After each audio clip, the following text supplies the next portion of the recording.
Ya, bismillahirrahmanirrahim. Assalamualaikum warahmatullahi wabarakatuh. Eh, Alhamdulillah, alhamdulillahi rabbil alamin. Wassalatu wassalamu ala asrafil anbiya'i wal mursalin wa ala alihi wa ashabihi ajma'in amma ba'd. Eh, yang pertama tentang tadi kita bahas masalah kesyirikan ya. Sebenarnya begini, ada juga salah satu pandangan dalam tasawuf itu mengatakan bahwa seperti pendapat Jalaluddin Rumi. Sebenarnya saya pernah tanyakan kepada Pak Kiai Ruslan, cuma mungkin karena waktu tidak sempat, yaitu tentang bahwa ada pendapat bahwa tasawuf itu tidak memandang agama. Jadi tidak usah kita dulu bicara masalah kesyirikan. Agama saja ada pandangan bahwa tasawuf itu tidak memandang agama.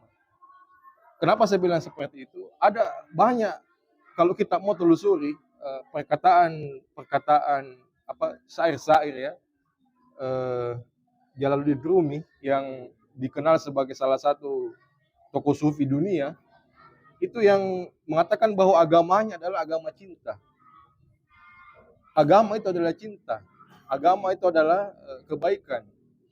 Jadi kalau kamu sudah berbuat cinta, kamu sudah berbuat kebaikan, itulah agama.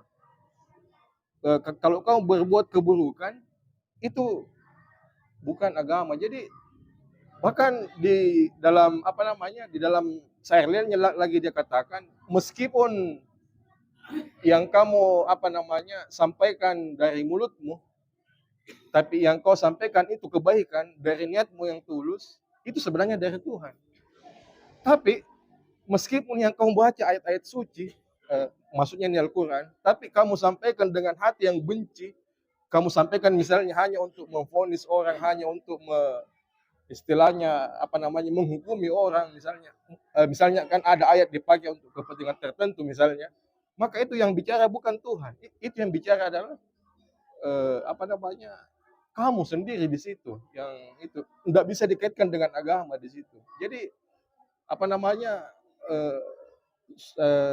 tasawuf itu katanya melihat dari hati. Jadi meskipun yang dibaca bukan ayat Quran, tapi itu dari hati yang tulus, kebenaran, itulah sebenarnya suara Tuhan.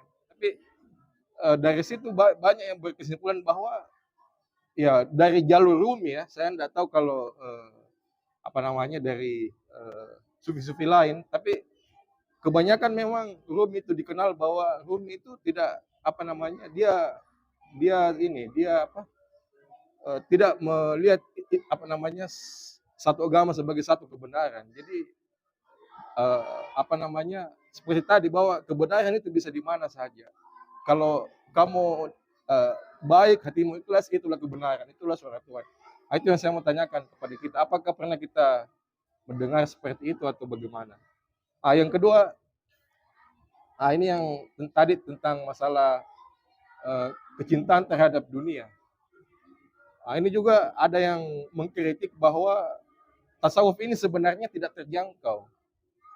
Kenapa tidak terjangkau? Karena tadi dikatakan bahwa harus kita tinggalkan dunia. Tidak boleh ada yang dicintai selain Allah Subhanahu wa Ta'ala. Sementara dalam kisah-kisah dikisahkan dalam sejarah, dalam buku-buku sejarah, bahwa Nabi saja ketika ditinggal istrinya Khadijah, beliau juga sedih. Bahkan dalam sejarah lagi, ini yang banyak tidak diketahui orang, yang banyak tidak dibahas. Salah satu alasan lain kenapa Nabi yang terakhir hijrah dari Mekah ke Madinah, itu kan banyak yang mengatakan bahwa itu strategi, bahwa biar dulu umatnya, kemudian beliau yang terakhir. Tapi ada dalam buku sejarah yang mengatakan bahwa salah satu alasan kenapa Nabi yang paling terakhir meninggalkan Mekah, karena Nabi sangat cinta dengan kota Mekah. Karena biar bagaimanapun Nabi lahir di situ, Nabi kecil di situ, Nabi besar di situ, dan itu ini juga yang membantah bahwa hadis mencintai tanah air itu sebagian dari iman, meskipun Nabi tidak ucapkan, tapi dalam ininya Nabi sedih itu dalam kisah yang saya dengar di pengajian salah satu pengajian bahwa ketika Nabi meninggalkan Mekah ke Madinah, Nabi berair mata. Karena biar bagaimanapun selama 20 tahun kalau tidak salah ya, 40 tahun. 40 tahun Nabi tinggal di Mekah. Keluarganya, masa kecilnya semua di situ. Dan bahkan satu lagi fakta yang saya ungkapkan, bahwa Nabi sangat mencintai pamannya Abu Thalib. Ya, ini juga bisa masih bisa diperdebatkan. Apakah karena pamannya itu membantu Islam, membantu perjuangan Nabi, ataukah memang karena memang beliau menganggap pamannya keluarga, dan memang keluarga yang membantu perjuangan. Jadi dua sebenarnya. Jadi beliau sangat mencintai pamannya ini karena satu itu pamannya yang membantu perjuangan Islam meskipun tidak mengucapkan syahadat, dan pamannya ini yang itu tadi merawat dari kecil karena ayah beliau sudah meninggal dari kecil kan, pamannya merawat. Jadi jasa-jasanya beliau itu bukan hanya dari segi agama, artinya dari segi pribadi beliau itu pamannya sangat berjasa. Jadi beliau juga sangat cinta sama pamannya, bahkan sampai Allah Subhanahu wa taala menegur bahwa kamu Muhammad tidak bisa memberikan hidayah, hanya aku yang memberikan hidayah. Tapi dalam ini juga tidak dibahas, tidak banyak dibahas. Ada pengajian yang saya pernah ikuti bahwa ini mungkin agak kontroversi Pak ya. Satu-satunya orang ya, satu-satunya manusia yang katanya dia tidak ada di surga dan tidak ada di neraka, ini pamannya beliau. Karena ada memang ini Nabi selalu berdoa kepada Allah untuk pamannya ini, sehingga ini Allah Subhanahu wa taala memberikan khusus untuk satu syafaat khusus yang bisa diberikan kepada yang bisa beliau berikan, satu syafaat khusus itu kepada pamannya. Jadi dia tidak rasakan siksaan, dia juga tidak rasakan nikmat. Itu karena doanya Nabi, karena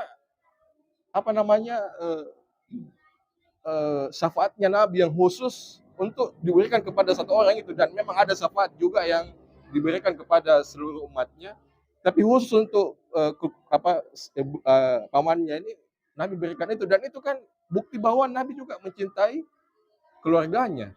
Terlepas dari ini riwayat benar atau tidak, tapi ini menunjukkan bahwa Nabi juga cinta kepada keluarganya. Sedangkan tadi kita bilang bahwa tidak ada kecintaan yang boleh kecuali kepada Allah Subhanahu wa taala. Bagaimana kita menjelaskan hal ini? Terima kasih. Wassalamualaikum warahmatullahi wabarakatuh. Bismillahirrahmanirrahim. Jadi begini, sebenarnya yang kita paparkan ini adalah punya dasar-dasar. Ya. Dan itu ada juga pendapat. Tidak ada masalah. Yang masalah bagaimana menerapkan. Itu yang masalah. Kita semua tahu artinya itu al-ikhlas. But how to apply in our daily life itu masalah. Ya. Nah sekarang, bagaimana kita memaknai cinta? Apakah saya tidak boleh mencintai istri saya umpamanya? Kan boleh. Jadi cinta kepada seseorang karena Allah. Bukan berarti bahwa cinta kepada Allah segala-galanya Allah. Tidak boleh kita cintai lagi benda atau makhluk, tidak. Manifestasi kita kepada Allah adalah cinta kepada makhluknya. Jadi itulah manifestasi itu. Ya. Kemudian hikayat tentang pamannya itu kita perlu cari dasarnya, dari mana dasarnya. Ya, dari mana dasarnya itu bahwa dia tidak di surga, tidak di neraka. Jadi yang perlu adalah dalil, bukan pendapat. Pendapat oke, tapi berdasarkan dalil. Itu yang perlu. Nah, kemudian ya al-ikhlas ini memang sangat istimewa. Sebab dia 5 ayat, 4 ayat, 5 pernyataan. Apa yang istimewa? Dikatakan Allahus Samad, satu-satunya tempat bergantung yang menyembah. Dan satu kali saja dipakai di Quran, hanya di al-ikhlas saja. Jadi begitu konsistennya Allah dengan pernyataannya, satu kali saja dipakai. Demikian pula, walam yakullahu kufuwan ahad. Kufuwan itu equal kalau dalam bahasa Inggris. Satu kali saja dipakai, ikhlas saja. Tidak ada tempat lain lagi. Jadi memang Allah tidak ada samanya. Makanya satu kali saja dipakai. Nah ini yang disebut dengan the linguistic miracle Quran. Inilah disebut dengan mukjizat. Jadi yang kita hadapi dalam keseharian kita adalah bagaimana kita menerapkan itu. Dan itu dirasakan. Dirasakan. Tidak diucapkan saja, tapi dirasakan. Karena agama itulah bagaimana dia dirasakan. Bagaimana dia alami. How to experience. Bagaimana mengalami agama. Yang sekarang banyak itu bercerita tentang agama. Berteori tentang agama. Tetapi tidak mengalami agama. Jadi beragama tidak mengalami agama berdasarkan dalil-dalil. Itulah. Sehingga cinta itu akan dirasakan. Sebab cinta itu susah diceritakan. Tapi dialami. Ya, dialami. Jadi saya kembali kepada itu bahwa pertanyaan Pak Iqbal bahwa cinta itu bukan berarti kita kepada alam. Tidak ada yang kita lakukan. Tapi berdasarkan karena Allah. Cinta kita kepada Allah. Dan jangan lupakan nasibnya. Al-Qasas ya. Wabtagi mimma atakallahu darul akhirah. Wala tansa nasibka minad dunya. Wahsin kama ahsanul ilaik. Ini kalau orang Bugis ini hebat sekali ya. Karena tujuannya baru ditempatkan di surah Al-Qasas di ayat 77. Jadi kita perlu mencari kehidupan dunia. Bukan hanya berpasrah kepada Allah, tapi buat aktivitas. Tetapi jangan lupakan nasibmu di dunia. Ya. Jadi akhirat dulu yang dicari. Insya Allah kalau kita cari akhirat, dunia ikut. Kalau kita cari dunia, belum tentu akhiratnya ikut. Iya. Jadi apa yang dia Mbak tadi itu bagus sekali. Tinggal bagaimana kita menerapkannya. Itu ya. Dan kita bercerita tentang banyak tentang agama. Belum tentu orang paham. Sama dengan saya bercerita tentang durian. Enaknya durian. Tapi rata-rata tidak pernah makan durian. Sehari semalam saya bercerita tentang durian. Belum tentu sama apa yang kan dalam pikirannya. Tapi coba makan satu durian. Sebiji durian. Oh, durian begini rasanya. Nah, itulah agama. Jadi tasawuf adalah bagaimana kita menjalani agama itu untuk dialami. Ya itulah tasawuf itu. Jadi menjalankan agama itu secara langsung. Ya, itulah tasawuf. Ya. Barangkali dilanjutkan nanti dalam kepala. Terima kasih. Ya. Baik, Bar tadi mengatakan bahwa seorang yang mengatakan bahwa kebenaran itu adalah agama. Apa yang diucapkan adalah suatu, ya betul. Segala sesuatu apa yang ada di muka bumi yang berkehendak itu kan Allah Subhanahu wa taala. Tapi kalau kita dalam hal beragama, dalam suatu kebenaran itu datangnya dari Allah Subhanahu wa taala.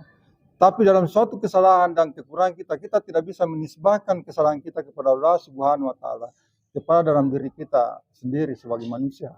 Yaitu jadi menurut dia karena dia kan bukan muslim yang mengatakan bahwa kebenaran ya bisa saja dia menurut agamanya, tapi menurut kita nanti kebenaran agama kita itu walaupun kita ucapkan setelah kita pengakuan kepada Allah Subhanahu wa taala yaitu syahadat kita kepada Allah dan kepada Rasul SAW, itulah pengakuan kita dan itulah tauhid dalam beragama kita menurut Islam ceritanya. Itulah. Jadi tentang cinta tadi yang kita maksud, masuk ke bab cinta. Cinta itu bisa saja mencinta apa saja tapi tidak bisa melebihi cinta kita kepada Allah Subhanahu wa taala. Itu kalbu. Kalbu itu tempat, hati itu tempat memandang Allah Subhanahu wa taala. Yang bisa masuk ke dalam ranah kalbu, ke dalam hati manusia, hanya nama Allah yang bisa masuk dengan Rasul. Walaupun kita cinta kita kepada istri, kepada anak, kepada segalanya, cukup di pintu hati. Jangan dimasukkan di dalam. Karena Allah tidak mau ada yang lain selain ranah itu. Karena dia tempat memandang dia. Dia tidak mau ada selain dari namanya di dalam wilayah itu. Jadi itulah bukti cinta bahwa tidak bisa melebihi selain Allah Subhanahu wa taala.